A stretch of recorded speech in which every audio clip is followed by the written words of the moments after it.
நடிகர் விஜய் அரசியலை எப்படி பார்க்குறீங்க? தொடர்ச்சியாக விசிகாவுக்கும் நாம் தமிழருக்கும் குறிப்பாக வாழ்த்து சொல்லியிருக்காரு. அந்த வாழ்த்துக்கு எப்படி பார்க்குறீங்க?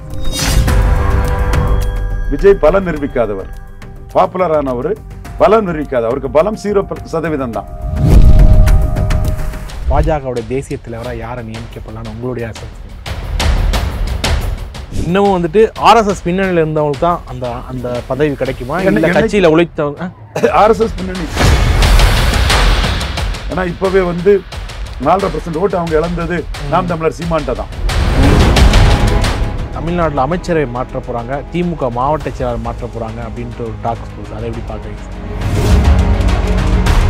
கலைஞர்கிட்ட இல்லாத நேர்மை ஸ்டாலின்கிட்ட இருக்கு.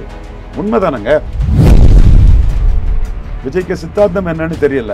அவர் 214 கேண்டிடேட் போட்டு தன்னை பொசிஷன் பண்ணுவாருன்னு தெரியல.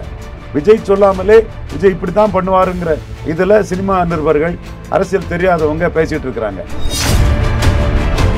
மாவட்ட செயலாளர்லாம் ரெண்டு சட்டமன்ற தொகுதிக்கு ஒரு மாவட்ட செயலாளர் அப்படின்ற ஒரு இதெல்லாம் மாற்ற போறாங்க. அதெல்லாம் எப்படி பார்க்குறீங்க? ஒரு கூட்டத்தை கட்டுப்படுத்த முடியுமா அந்த நடிகர் விஜயா? எங்கன்னா ரஜினிகாந்த் களத்துக்குள்ள வரும்போது சமநீதி சூறையாடல பெருச்சாலியை வாழை பிடிச்சு அடிக்கிற மாதிரி அடிச்சு வீசுவேன்னு நான் சொன்னேன்.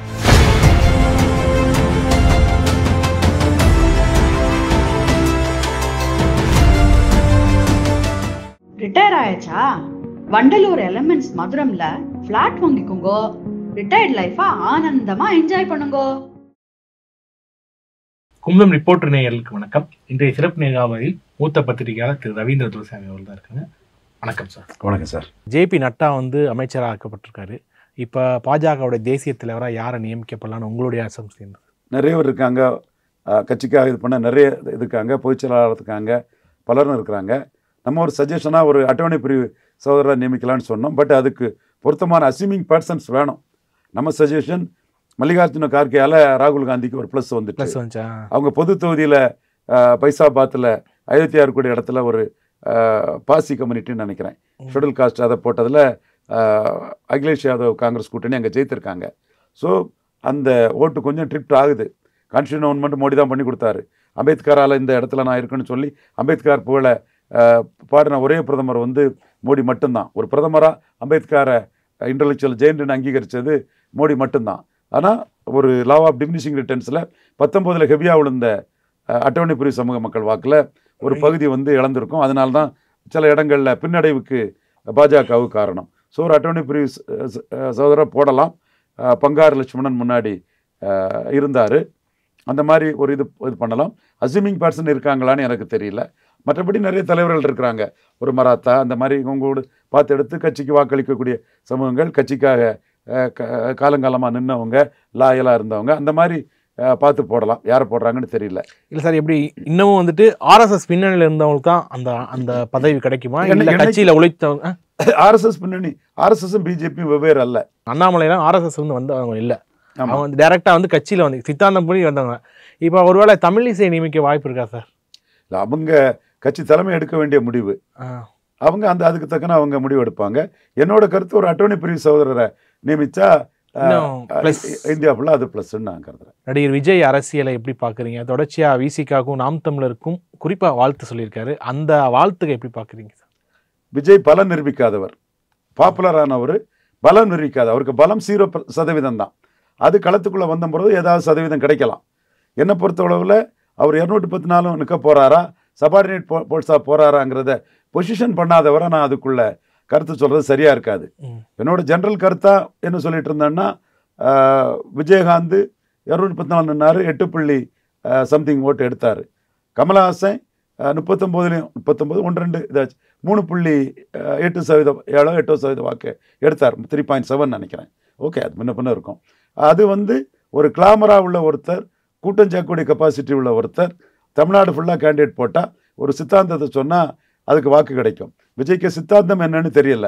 அவர் 214 கேண்டிடேட் போட்டு தன்னை பொசிஷன் பண்ணுவாருன்னு தெரியல. விஜய் சொல்லாமலே விஜய் இப்படி தான் பண்ணுவாருங்கிற இதில் சினிமா நிருபர்கள், அரசியல் தெரியாதவங்க பேசிகிட்டு இருக்கிறாங்க. நம்ம அரசியல் தெரிஞ்சதுனால சொல்கிறோம், விஜய் தன்னை பொசிஷன் பண்ணட்டு. சித்தாந்தம் இன்னும் கொடுக்கல. பெரிய தலைவர்கள்லாம் எதுவும் இல்ல அங்க. அரசியல்வாதிகள், மூத்த அரசியல், இவர் கூட பண்ருட்டி ராமச்சந்திரன் இருந்தாரு, கமலஹாசன் கூட IAS ஆபீசர் இருந்தாங்க. அந்த மாதிரி கமிலா நாசர், தென் மௌரியா, தென் இன்னைக்கு கோயம்புத்தூரில் உள்ள பெரிய ஒரு கேண்டிடேட்டாக இருந்த அவர், பலரும் கமல்ஹாசன் கிட்ட, பல கருப்பையா, பலரும் இருந்தாங்க. அப்போ விஜய் என்ன ஷேப்பில் வராரு, எப்படி எப்படி வராரு? புஷி ஆனந்த் அவர் வந்துட்டு தமிழ்நாட்டில் அரசியல் பண்ணல, அவர் பாண்டிச்சேரி எம்எல்ஏ வந்தவர். அவர் தமிழ்நாட்டு அரசியல் இளைஞர்களை ஒருங்கிணைப்படுத்த முடியுமா? ஏன்னா திருமாவளவனே வந்து மேடையில் வந்து அமைதியாக இருங்கன்னு சொன்னால் அந்த கொண்டு தட்டி கத்திட்டு தான் இருக்காங்க. அப்படின்றப்போ ஒரு கூட்டத்தை கட்டுப்படுத்த முடியுமா அந்த நடிகர் விஜயால்? புஷி ஆனந்த் விஸ்வகர்மா சமுதாயத்தை சேர்ந்தவன்னு சொல்கிறாங்க. நான் என் கொள்கையில் என்றைக்கும் உறுதியாக இருப்பேன். பாசிட்டிவ் சோஷியல் ஜஸ்டிஸில் உறுதியாக இருக்கிறேன். அவர் அந்த சமுதாயத்தை சேர்ந்தவராக இருந்து ஒரு கட்சியில் பொதுச்செயலாளராக வந்தால் உண்மையில நான் வரவேற்கிறேன். இதுதான் ரவீந்திரன் துரைசாமி. நான் எதுனாலும் அந்த பாசிட்டிவ் சோஷியல் ஜஸ்டிஸ், தாளக்கிடப்பாரை தற்பாப்பதே தர்மங்கிற ஐயா வழிகுண்டர் வழியில் வந்தவன் தாளிங்க நாடார் தொண்டை. அந்த எனக்கு கம்யூனிட்டி தெரியல, உண்மையிலே ஒரு விஸ்வகர்மா சமூகத்தை சேர்ந்தவர் ஒரு பொதுச்செயலாளராக விஜய் வச்சுருந்தாருன்னா நான் இந்த இடத்துக்குள்ளே விஜயோட அந்த முடிவை நான் பாராட்டுறேன். பட்டு பண்டிட் ராமச்சந்திர அண்ணா மாதிரியோ, இவர் பொன்னுச்சாமி மாதிரியோ, இவர் ஆஸ்டின் மாதிரியோ, கூப்பா கிருஷ்ணன் மாதிரியோ ஒரு எம்பி எம்எல்ஏ இருந்தவங்க, ஒரு ஸ்டாச்சர் உள்ளவங்க யாரும் விஜய்கிட்ட இல்லை. அதுவும் நமக்கு தெரியுது. அதே மாதிரி கமல்ஹாசன்கிட்ட அளவு கமல்ஹாசனுக்காக சொந்த பணத்தை செலவழித்து மகேந்திர வந்தவங்க மாதிரியும் விஜய்கிட்ட ஆட்கள் இல்லை. விஜயே அவர் எல்லா பொறுப்பையும் பார்த்து செலவுகளை பார்த்துக்கிட்டு அவரே இது பண்ணுறாரு. நல்ல விஷயந்தான். மாணவர்களுக்கு அது கொடுக்கறதெல்லாம் மனமாற வாழ்த்தி விஜயை நான் பாராட்டுறேன். இங்கே தமிழ்நாடு சென்னையில் வந்து கோடைகால தண்ணீர் பந்தல் நிறைய வச்சுருக்கிறாரு. விஜய்க்கு பாராட்டு. விஜய் மன்றம் வச்சுருக்க இடத்துலலாம் தம்பி சிவகார்த்திகேயனும் அவர் மோகன் அவர் மன்றத்தை சார்ந்தவங்களும் பெரிய அளவுக்கு அவங்களும் பண்ணுறாங்க. இதெல்லாம் நம்ம மனசார பாராட்டுறோம். விஜயோட இந்த நடவடிக்கைகள் வந்து பாராட்டத்தக்கது. அரசியல் இது, அவர் பொசிஷன் பண்ணணும். he has to position himself. 2 வருஷம் இருக்கு பொசிஷன் பண்ணணும். கமல்ஹாசன் மாதிரி விஜய் அந்த மாதிரி பொசிஷன் பண்ணணும். பொசிஷன் பண்ண பிறகு தான் அவரை பேச முடியும், ஐடியாலஜி பற்றி பேச முடியும். க்ரௌடு இருக்குது. அவர் அடுத்தால மாநாடு போட்டால் எங்கே போனாலும் பெரிய க்ரௌடு வரும். அதே வேளையில் சரத்குமார் வந்து திருமங்கலத்தில் நிற்காண்டான்னு சொன்னேன். திருமணத்தில் நிற்கிறது சைனட் சாப்பிட்ற மாதிரின்னு சொன்னேன். அவர் நின்னாதான் ஒரு 1 கோடி ரூபா செலவழிப்பார், அங்கங்கே பணம் பெர்குலேட் ஆகும்னு நினச்சவங்க அவங்களை கொடுத்து தள்ளிட்டாங்க, படுகொலியில் தள்ளி விட்டுட்டாங்க. அதோட விளைவாக நோட்டா இது 3 டிஜிட்டில் போனாப்புல மதுசூதனன் ஐயா தாளிங்க நாடார் கூட இருந்து இந்த முன்னிலையில் இருந்தவர். நான் இப்போ பறக்கக்காரர், எங்கள் மாவட்டத்துக்காரர். அவர் இந்துத்துவாவை சொல்லி 4 இலக்க ஓட்டை எடுத்தார். ஏதோ ஒரு ஐடியாலஜி சொல்லி எடுத்தார். எந்த ஐடியாலஜியும் இல்லாமல் சரத்குமார் நாட்டாமை, சூரியவம்சம், சித்தி இதெல்லாம் வச்சா அது நிற்காதுன்னு அது தெரிஞ்சு போச்சு. அதிகாமையாரும் உணர்ந்துருந்தாங்க நிற்காதுன்னு தெரியும். கண்டஸ்டிங் திருமங்கலம், டேஸ்டிங் சைனடுன்னு சொன்னேன். மருதளராஜ் தான் கடைசியில் வேண்டாம் வாதிக்காதீங்க விட்டுருங்கன்னு தம்பி மருதளராஜ் தான் சொன்னாப்புல. திருமங்கலத்தில் கேண்டிடேட் போடுறதுக்கு திருநெல்வேலியில் கூட்டம் நடத்துனாங்க. திருமங்கலத்தில் நடத்தி பார்த்து கூட்டம் போட்டிருக்கணும். அதுக்கு பிறகு நான் எல்லாத்துக்குமே அந்த கருத்தை சொன்னேன். ஸோ அந்த இடத்துக்குள்ளே தெளிவான ஒரு அரசியல் நிலைப்பாடு இல்லாமல் அதே திருமங்கலத்துக்குள்ளே அவங்க கேண்டிடேட் கரெக்டாக போட்டிருந்தா, நான் சொன்ன வகையில் போட்டிருந்தா 3 இலக்கத்தில் போகிறதுக்கு பதிலாக ஒரு கொஞ்சமாவது ஓட்டு கிடச்சிருக்கும். பரதன், ஆர்வி ஐயா திருச்சியில் முத்திரையர் கம்யூனிட்டியில் ஒரு முக்கியமான ஒரு தலைவர். அவருக்கு மகன் சினிமா ஹீரோவெல்லாம் படம் எடுத்தாங்க, கலையரங்கம் தேட்டர்லாம் நடத்திட்டு இருந்தாங்க. அதில் அவரோட மகன் பரதனை போட்டிருந்தா அது கொஞ்சம் வாக்கு கிடச்சிருக்கும். முத்திரையர்கள் திருமங்கலத்தில் கணிசமாக இருக்கிறாங்க. இல்லை ஒரு தேவேந்திர குல வேளாளரை போட்டிருந்தா அங்கே கிடச்சிருக்கும். நீங்கள் பசியப்ப ஜாதியை விட்டுக்கிட்டு புளியப்ப ஜாதியாக எல்லாரும் போட்ட முக்குலத்தோரே நீங்கள் போட்டால் முக்குலத்தோருக்கு உங்களை வச்சு எதுக்கு அதிகாரத்துக்கு வர வேண்டியது இருக்குது? அவங்களே அதிகாரமாக இருக்காங்க, அவங்க கையில் தான் அதிகாரமே இருக்குன்னு சொல்லும்போது அது புளியப்ப ஜாதி பசியப்ப ஜாதி கான்செப்டில் அது நிற்காது. ஸோ நான் பிரச்சாரத்துக்கே போகலை. கண்டஸ்டிங் திருமங்கலம், டேஸ்டிங் சைனடுன்னு சொன்னேன். அதுதான் நடந்தது. அதே மாதிரி இப்போ விஜய்க்கு நான் சொல்கிறது இது என்னென்னா, அவசரப்பட்டு உங்கள்கிட்ட இருக்கக்கூடிய போன ஒரு 5 கோடி ரூபா விஜய் செலவழிப்பாருன்னு யாராவது உங்களை விக்ரவாண்டியில் இறக்கி விட்டாங்கன்னா இஷ்யூ இல்லாமல் இது இல்லாமல் நீங்கள் மாட்டிக்கிடுவீங்க. அது Sarathkumar contesting Thirumangalam, tasting signed மாதிரி தான். விஜய் தான் அதை முடிவு பண்ணணும். விஜய் சொல்லாத வரை நம்ம யானை பார்த்த பார்வையற்றவர் போல் தான் பார்க்க வேண்டியது இருக்கும். இது வந்து விஜய்க்கு சினிமாவுக்கு பப்ளிசிட்டி தான். மைக் படத்தை போட்டு அவர் கோட்டு படத்துக்கு விளம்பரம் போட்டது சீமானுக்கும் லாபம். கொஞ்சம் பேர் கேன்வாஸ் பண்ணது எனக்கு தெரியும். அதே மாதிரி சீமானை ஆதரிக்கிறதுனால வேலுப்பிள்ளை பிரபாரம் மீது பற்றுதல் கொண்ட உலகத் தமிழர்கள் மத்தியில் கோட் படத்துக்கு ஓப்பனிங் நல்லாயிருக்கும். தென் தமிழ்நாட்டுக்குள்ளே உள்ள இன்னைக்கு 30-40 லட்சம் வாக்காளர்கள் கொண்ட ஒரு கட்சி தலைவரை ஒரு நடிகர் அண்ணாவை எம்ஜிஆர் பாராட்டின மாதிரி பாராட்டுறாருன்னா அவங்க படத்துக்கு ஒரு மினிமம் கேரண்டியை கொடுக்கறதுக்கும் ஓப்பனிங்க்கும் நாம் தமிழர் இருப்பாங்க. நாம் தமிழரோட யூடியூபர்ஸ் எல்லாம் விஜய் படத்துக்கு ஒரு ஆதரவு கொடுப்பாங்க. இன்னும் சொல்லப்போனால் மற்ற ஆந்திரா, கர்நாடகா போன்ற மாநிலங்களில் மைக்ரேட் ஆகியிருக்கக்கூடிய தமிழர்கள் மத்தியில் ஒரு காஸ்ட் நியூட்ரல் லீடராட்டு சீமானை பார்க்குறாங்க. அவங்களும் விஜய் படத்துக்கு ஒரு ஆதரவு கொடுப்பாங்க. இதெல்லாம் தவறு நான் சொல்ல மாட்டேன். ஒரு தொழிலில் வளர்கிறதுக்கு என்னன்னாலும் அவங்க முயற்சி பண்ணலாம். இந்த நன்மைகள் விஜய்க்கு கிடைச்சிட்டு இருக்குது. அரசியலில் அவர் நிலைப்பாடு, அவர் பொசிஷன் பண்ணணும். பொசிஷன் பண்ணும் போது தான் நம்ம அதை சொல்ல முடியும். பொசிஷன் பண்ணாலும் சொல்லவங்க பார்வையற்றர் யானையை பார்த்தது மாதிரி இப்படி தான் பொசிஷன் பண்ணுவாருன்னு தெரியாமல் சொல்லக்கூடிய அது கருத்து, பொதுவாக சொல்லக்கூடிய கருத்து. எனக்கு தேவை விஜயகாந்த், கமல்ஹாசன் மாதிரி நான் ஃபுல்லாக நிற்க போகிறேன்னு சொல்லிட்டா என்ன வரும்னு நான் சொல்லிடுவேன். குறிப்பாக ஒருத்தர் முழுமையாக நின்னா ஒரு பேக்கிங் கிடைக்குங்கிறத விஜயகாந்தும் கமல்ஹாசன் நிரூபிச்சிருக்காங்க. விஜய் தன்னை பொசிஷன் பண்ணணும், அதை தான் நான் எதிர்பார்த்துட்டு இருக்கேன். தமிழ்நாட்டில் அமைச்சரை மாற்ற போகிறாங்க, திமுக மாவட்ட செயலாளர் மாற்ற போகிறாங்க அப்படின்ற ஒரு டாக்ஸ் போஸ், அதை எப்படி பார்க்குறீங்க சார்? அது செய்யலாம். திமுக கோர்ஸ் கரெக்ஷன் பண்ணது செய்யலாம். It is prerogative of the chief minister. மாவட்ட செயலாளர்லாம் ரெண்டு சட்டமன்ற தொகுதிக்கு ஒரு மாவட்ட செயலாளர் அப்படின்ற ஒரு இதெல்லாம் மாற்ற போகிறேன்னு சொன்னாங்க. அதெல்லாம் எப்படி பார்க்குறீங்க சார்? பண்ணலாம். ஏன்னா நாம் தமிழர் சீமான் சமநீதி பார்வையில் தான் வேட்பாளர் போடுவார், அரசியல் களம் அமைப்பார். 100% கம்யூனிட்டி தான் முன்னெடுத்துட்டு போவார். எடப்பாடி பழனிசாமியால் 2 ஜாதியை மீறி போயிட முடியாது. கொங்கு வேளாளர், வன்னிய கவுண்டரை மீறி போயிட முடியாது. அப்போ சீமான் நிராகரிக்கப்பட்ட ஜாதிகள், அரசியல் அதிகாரம் பெறாத ஜாதிகள், வெள்ளாளர் முதலியார் போன்று அதிகாரத்தில் இருந்து இழந்த ஜாதிகள், இவங்களை முன்னெடுத்து அவர் தன்னோட அரசியல் நகர்வுகளை செய்யும்போது அதை செக் பண்ண வேண்டிய கடமை மு.க. ஸ்டாலினுக்கு இருக்குது. எங்கன்னா ரஜினிகாந்த் களத்துக்குள்ளே வரும்போது சமநீதி சூறையாடலை பெரிச்சாலியை வாழை பிடிச்சி அடிக்கிற மாதிரி அடித்து வீசுவேன்னு நான் சொன்னேன். அப்போ ஸ்டாலின் திருச்சி மாவட்டத்தை 3ஆக பிரித்தார். ஒரு கள்ளர், ஒரு வெள்ளாளர், ஒரு முத்தரையர்னு 3 ஜாதிக்கு இந்த பிரதிநிதித்துவத்தை கொடுத்தாரு. ஸோ டிவால்யூஷன் ஆஃப் பவர் அதை ஸ்டாலின் பண்ணார். அப்போ கூட அன்பழகன் குண்டாஸில் போனார், ஜெயிலில் இருந்தார், கலர் சமூகத்தை சேர்ந்தவர். இன்னைக்கு மேயராக இருக்காருன்னு நினைக்கிறேன். ஆமாம். அவர் சென்னையில் என்ன பார்க்கும்போது சார் உங்களால் எனக்கு பதவி போயிட்டு சார்னாப்பில் என்னன்னு கேட்டேன்.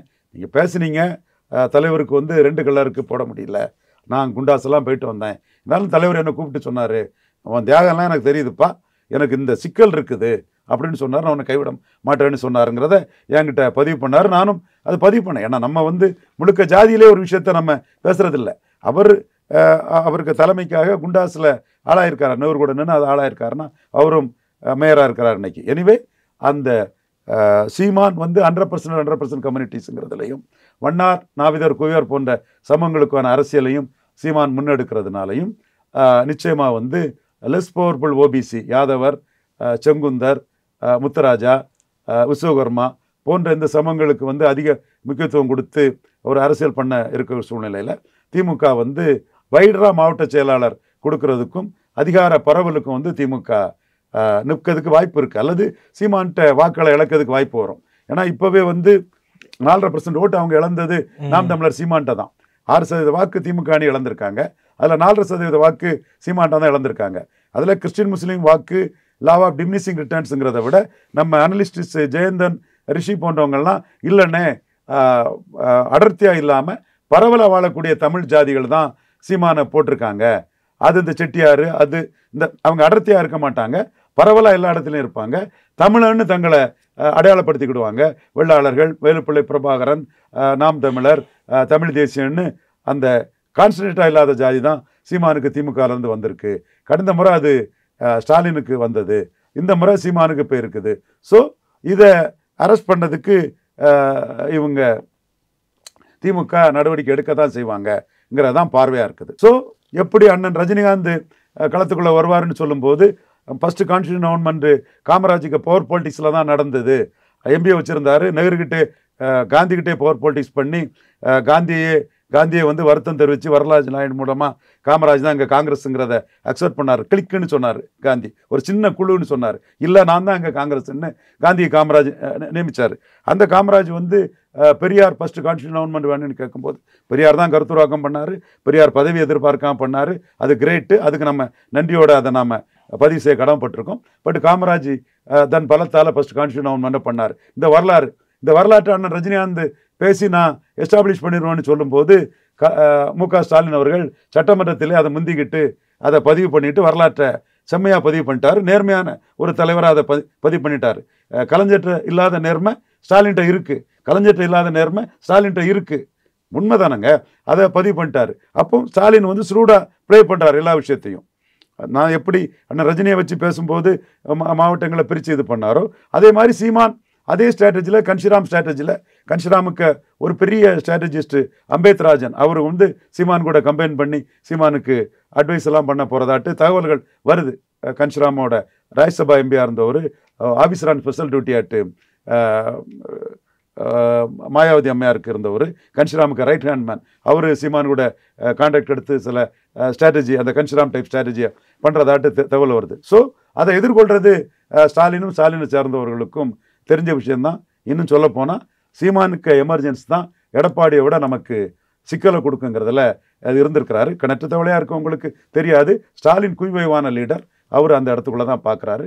ஸோ அதிகார பரவலை ஸ்டாலின் கொண்டு வராரு நான் கருதுறேன். நன்றி சார். நன்றி. ரிட்டையர் ஆயாச்சா? வண்டலூர் எலமெண்ட்ஸ் மதுரம்ல ஃபிளாட் வாங்கிக்கோங்கோ. ரிட்டையர்ட் லைஃபா ஆனந்தமா என்ஜாய் பண்ணுங்கோ.